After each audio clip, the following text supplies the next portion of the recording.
Hi everyone, we're the Fidget Phone team. My name's Natasha. I'm Autumn. And I'm Jacob. Today we're excited to share with you our project that tackles a problem we've all seen in classrooms. Students getting distracted by their phones and feeling stressed when they're taken away because of a recent school policy called the phone box. A phone box to drop off phones. Our solution is the fidget phone, a 3D printed device that feels like a real phone but doesn't have any electronics. It's designed to help students manage anxiety and stay focused during class. It's more of an emotional security kind of thing.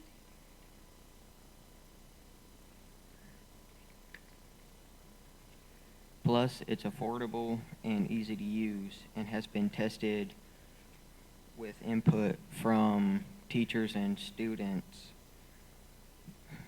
And we want to walk you through it and what makes the fidget phone so important. Phones are a huge part of our daily lives. For many students, they're more than just tools. They are like a safety net. But in classrooms, phones can be a big distraction.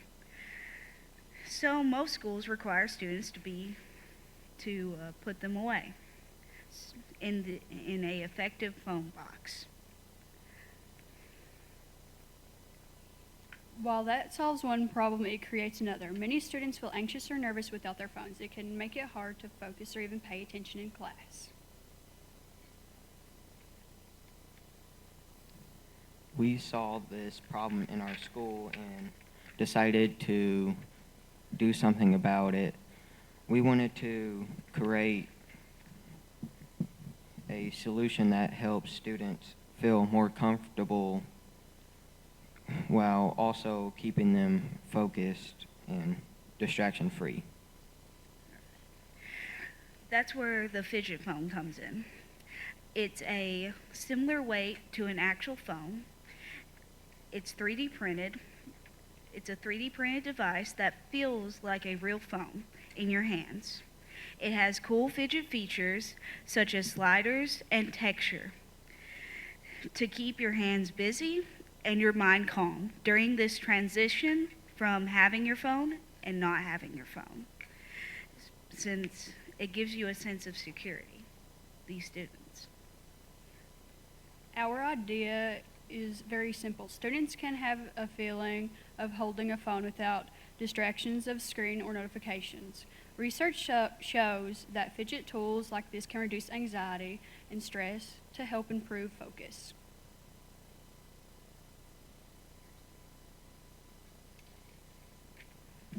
And we designed it ourselves using Tinkercad and Fusion 360.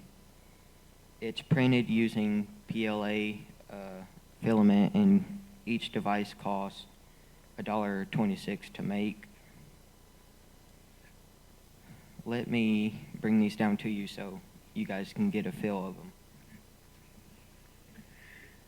To make sure this idea would really help, we surveyed the students and teachers. The results were pretty clear. 60% of students said they feel anxious without their phones, and 70% of teachers said they think a tool like a fidget phone could help improve focus throughout a classroom. Even better, 80% of students said they would want to try, and 85% of teachers said that they'd be willing to use it in their classrooms. It's not just an idea, it's something both students and teachers are excited about. Our targeted customers are K through 12 public schools, starting with districts close to us, our community, and expanding statewide. We know schools have limited budgets, so we made sure our prices were affordable to schools. A pack of 10 fidget phones is $60, which works out to $6 per device. For larger orders, we offer a discount 100 phones for 500 or $5 each.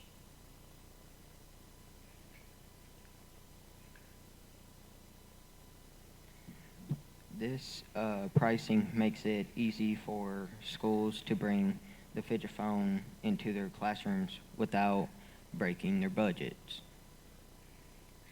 Right now, we're making prototypes using our school's 3D printers. As demand grows, we want to, in the long term, outsource production or explore other methods. Like molded plastic, we might even look at licensing the design to a larger educational company, since these phones are only targeted toward schools. Of course, these are challenges. We're still learning 3D design, so we've had to figure a lot out along the way. Plus, there's always the risk that schools might not adopt the product or that someone could create something similar. But we're ready to overcome those challenges by visiting schools and demonstrating the product and showing how it can help classrooms. Our goal for the first year to get a classroom set of fidget phones in each grade level across school districts, 5 of them. Long term, we would want to see the fidget phone in schools across states. We're not just focusing on sales. We're focusing on making a difference in how students and teachers experience in the classroom. In a world where phones are both a necessary thing and a distraction, the fidget phone is a simple yet effective tool to help students stay calm and focused within a classroom. It's affordable, practical, and supported by both research and real feedback from students and teachers. We would like to show you our website now.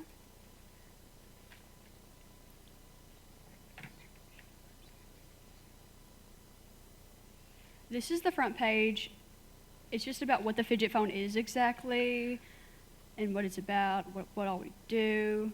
Now, this website, we're still under commission. We're still working on it. We will add things to it. But for now, this is meeting our team. It's just us and Cedar and what our names are and stuff. I'm sure we'll add pictures later on. Why do we need this? Students today rely on their phones, which can lead to anxiety and distractions when they're taken away in class. Our survey showed that 60% of students feel anxious without their phones, and 70% of teachers believes a tool like the fidget phone could improve focus and behavior. And these are the prices in which you can buy exactly. As I said before, 10-pack is $60 or $6 per device. A 100-pack is $500 or $5 per device. And this is how you can contact us with our contact information as well. Any questions?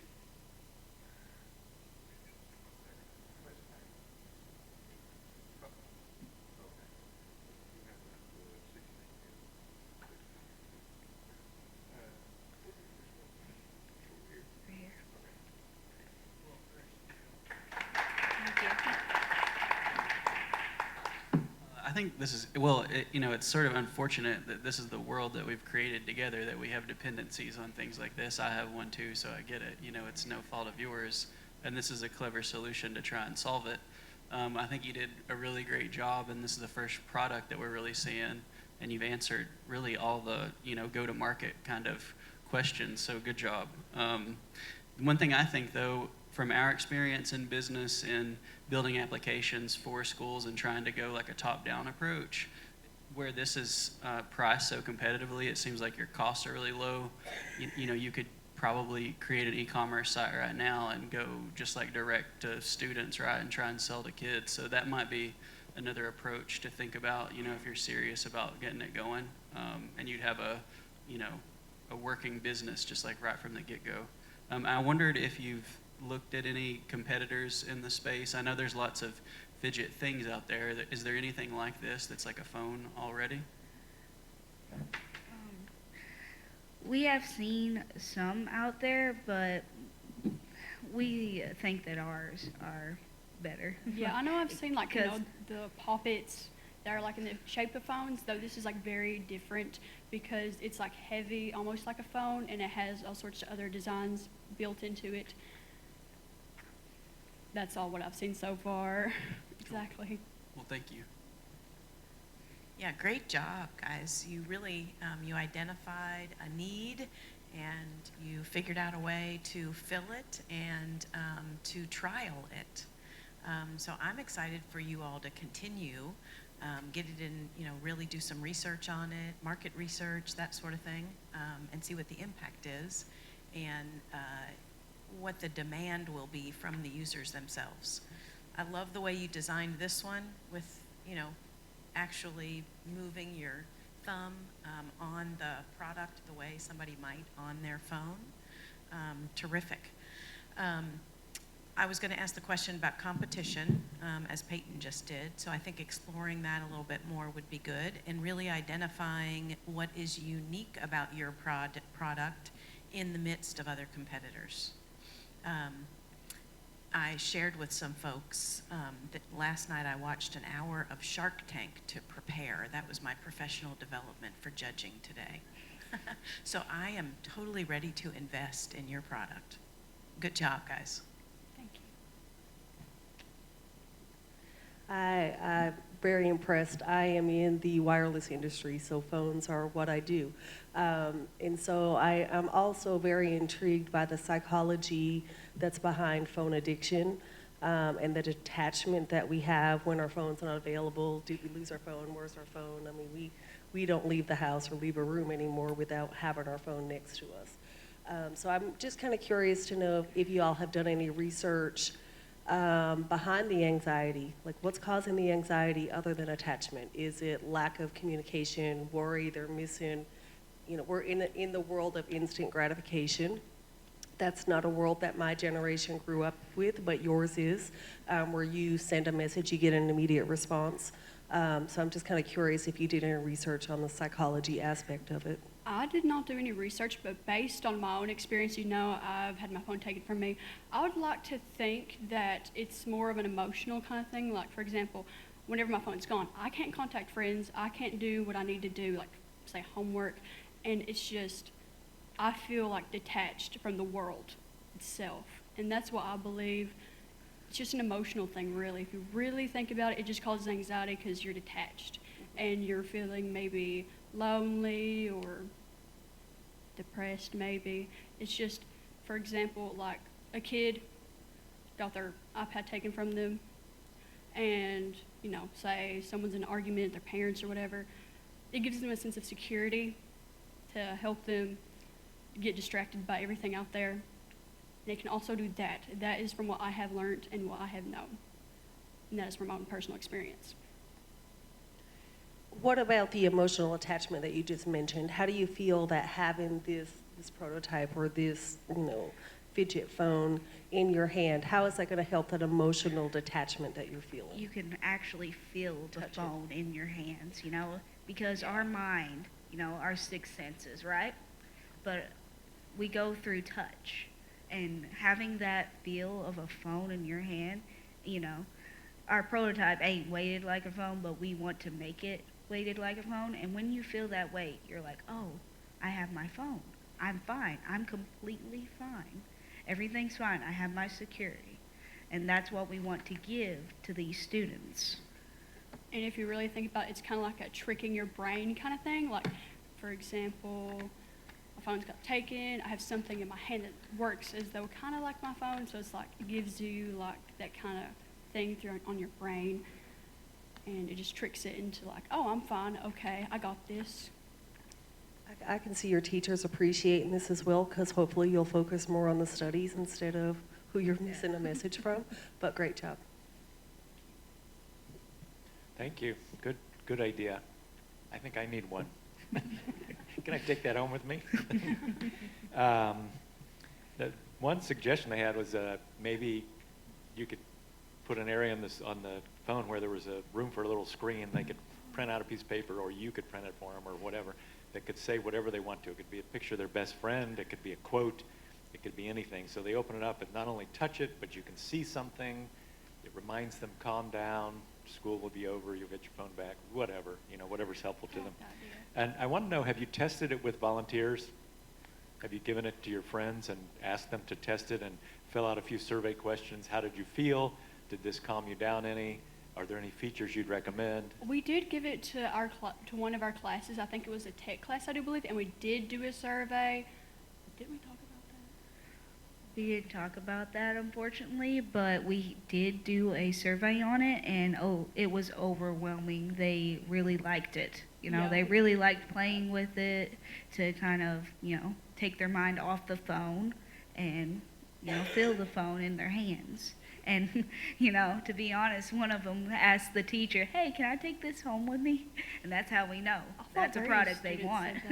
I think that's an excellent point, and I think that would be a very strong sales point to get investors to help you, to get students to buy the phone, to get teachers and schools to buy phones for the students. Having more data and more accurate data and more stories, to convince people this really works. Because when you started, I thought, well, that's a cute idea, but I don't really think that would work very well. But then I kept thinking about it, and then you showed me that you put the gadgets on it, and I thought, wow, that is potentially a great idea. And I started to buy into it more. So I think reading that feedback and doing some surveys, additional surveys, would be really helpful. We'll make sure to put that on the website. Yeah, we Thank will. you. And one more real quick thing. You might consider adding additional features. Like a basic simple phone is $2. You want your name printed on the phone. You want extra gadgets, that'll be $10, that kind of stuff. And if you do need any design help, I have good connections with a design school in Cincinnati, the University of Cincinnati, and I'm sure there are students in product design who would be very happy to help you if you need any help with that. Thank you. Thank you. I particularly like the one that had those sliders on it as well. I could see that being beneficial, and having young kids and that even though I don't have separation anxiety with my phone, I can certainly see that they do. I think it's a good idea. Have you given some thought to your startup capital and how you're going to get there? Thank you.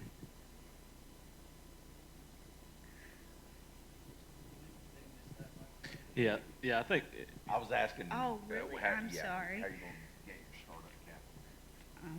to pay for what you are gonna need to, if you had the website live and we're selling them, how much is it gonna cost to get there, basically? It's,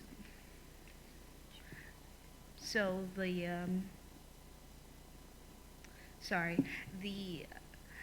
startup cost probably about like, sorry, we didn't really think It's okay. about that. I'm so sorry. No. We were so invested in it already. Yeah. Yeah, and it's okay to say, no, we haven't thought about that, but we will. We will in the Or say, future. Yeah, I we don't will. know, like, it's totally okay to just say that too. Yeah, I think what Larry was talking about, some data, a partnership with, even maybe here at UPike, the College of Arts and Sciences, to do an actual study where they would develop a study to really determine, one, is your focus increased, is anxiety reduced, those kinds of things would be helpful. And so as much data around that as you can get, testimonials, and really to think, and you address some really, I mean, your risk, the way you addressed that was really good. The idea that you've developed something and someone else who has a whole factory that makes fidget spinners could just see it and immediately start making one. And so thinking about, is there anything unique about it that you could license or just protect from an intellectual property? And maybe not, but people can steal products, so they can't steal your passion. And so I think just thinking about that in your heart for really improving focus in the classroom. I teach a couple classes here at UPike, and this is something we deal with all the time, and I'm always back and forth. Do I make them put their phones away? And sometimes it gets worse when they do, and sometimes I think they're not paying attention at all, and they're just playing Clash of Clans, and that's all they care about. And in the middle of that, they just respond to a question and get in the middle of a discussion that we're having. So I love your effort in this innovation, and so just stay with it. I mean, keep testing it, proving it. And I love Peyton's idea of you could have a Shopify website up by this evening with these on there that are made to order, and you can start selling them. But the more you can prove they work, like you want long term. You don't want to be, but wait, you get another one for free. You don't want to be an infomercial. You want to build something that really solves the problem, so you have long-term growth as a company. Because if it works in a classroom, it could work in the boardroom at a company. It could work in staff meetings. It has this broad application. So really cool. Thank you. That was no question. There you go. So I do have a follow-up, maybe not question, but encouragement. And Jared, I think you kind of alluded to this a little bit. But I'm curious from a behavioral psychological standpoint, if the fidget phone would also help alleviate the addiction to the phone. So if you've got kids who for 7 hours a day are detached from their phone, from the actual content in the phone and the scrolling and the information, the lack of ability to attend deeply, think deeply, are you actually breaking that psychological addiction to a certain extent because of the 7 hours with the fidget phone?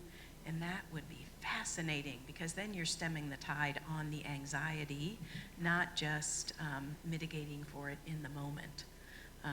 So I would love to see you all run with this now and in the future, and contribute to the field and build a business too.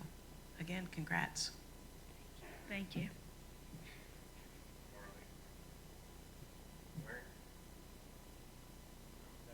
I would emphasize what Norman said, probably twice, and that is do it now, do it now.